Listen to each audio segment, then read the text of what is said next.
Washington, États-Unis fabala dɔgɔkun tɛmɛnen sɛgɛsɛgɛliw dɔ senfɛ sariyabulon kɔnɔ Chicago mairie, Denver, New York ani Boston maireu ye politiki ɲininkaliw dɔ jaabi n'u ɲasinen bɛ dugu minnu n'u ko les villes sanctuaires walasa tungarankew ka bisimila u kɔnɔ.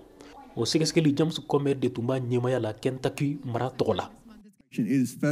Sariya dɔw b'a jira maraw kɔnɔ ko tungaranke minnu mana sariya siratigɛ la u ka kan ka bila u ka tɔgɔla cakɛda de bolo kan Amerika. Bawo u bɛ k'u nɔ minɛ cogo min ani sariya tɛ ɲɔgɔn ta. O kama bi an bɛ kɔlɔsiliw k'a kan. Kuma fɔlɔ minnu fɔra jɛkulu min bɛ yen kɔlɔsiliw kama ani sariyabulon ɲɛna États-Unis, démocrates ka maire Chicago dugu la Brandon Johnson y'a ka dugu politiki lafasa. Chicago's welcoming city ordinance and Chicago sariya bɛ tungarankew bisimila wa an ka sariyaw n'an ka politiki b'a to mɔgɔ juguw tɛ sira sɔrɔ a t'an bali ka baaraɲɔgɔnyaw kɛ ni mara tɔw ye sariya waleyaliw kama wa an bɛ fagalikɛlaw minɛ. Chicago conseil municipaliw n'a ɲɛmaya bɛ Rahm Emanuel bolo sariya dɔ sigira sen kan min b'a jira ko dugu in bɛ se ka dunanw bisimila nga sariya in b'a jira fana ko sɛgɛsɛgɛliw ka kɛ lakanatigiw fɛ fɔlɔ ani fɛɛrɛw bɛɛ ka sigi sen kan o siratigɛ la. États-Unis dancɛw cakɛda ɲɛma Maison Blanche la n'o ye Tom Homan ye ma sɔn alabato yɔrɔw ka di tungarankew ma. Alabato yɔrɔw tungarankew kama u bɛna kɛ fagali yɔrɔw de ye. Tom Homan ko fana fɛɛrɛw bɛɛ ka kɛ walasa sariya ka waleya dan ka sigi tungarankew ka dɔgɔdɔgɔni nali la États-Unis. Ne b'a fɛ sigida polisiw k'u seko bɛɛ kɛ walasa ka dɛmɛ dɔ lakanako la sigidaw la.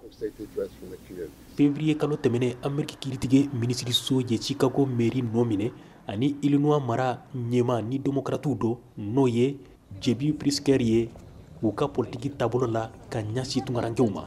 Wa o diyara Tom Homan ye bawo a bɛ sariya dɔ bali maraw kɔnɔ n'o tɛna sira di tungaranke sɛbɛntaw ma ani minnu ye mɔgɔfagaw kɛ États-Unis dugukolo kan. Alabato yɔrɔ minnu ni tungarankew b'u kɔnɔ an bɛna u bɛɛ wele ka na ɲɛfɔli kɛ.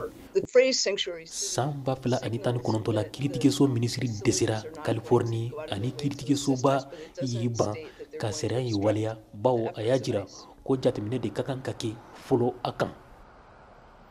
Jacqueline Stevens, kalanfa dɔ Northwestern sanfɛ kalanso la, ko fɛɛrɛ fɔlɔ minnu sigira sen kan walasa ka alabato yɔrɔw ka politiki bali ka ɲɛsin tungarankew ma o ma sira sɔrɔ. Sariya foyi t'a jira maraw kɔnɔ min bɛ polisiw wajibiya ka tungarankew gɛnni waleya. O siratigɛ la, Pritzker ka mara kɔnɔ ani ɲɛmaw dɔ y'a jira k'u bɛ sariya in de labato.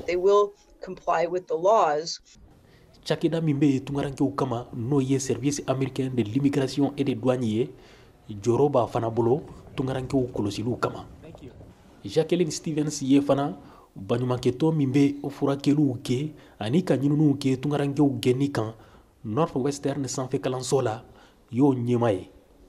Chicago conseil municipal mɔgɔw dɔw tun y'a jira dugu minnu ni alabato bɛ k'u kɔnɔ n'u bɛ tungarankew bisimila u tun b'a fɛ sariya in ka lawuli san 2023 la tuma min tungarankew nali cayara nga a laban o conseil municipaliw ma sɔn tugun ka sariya in wote janvier kalo tɛmɛnɛ.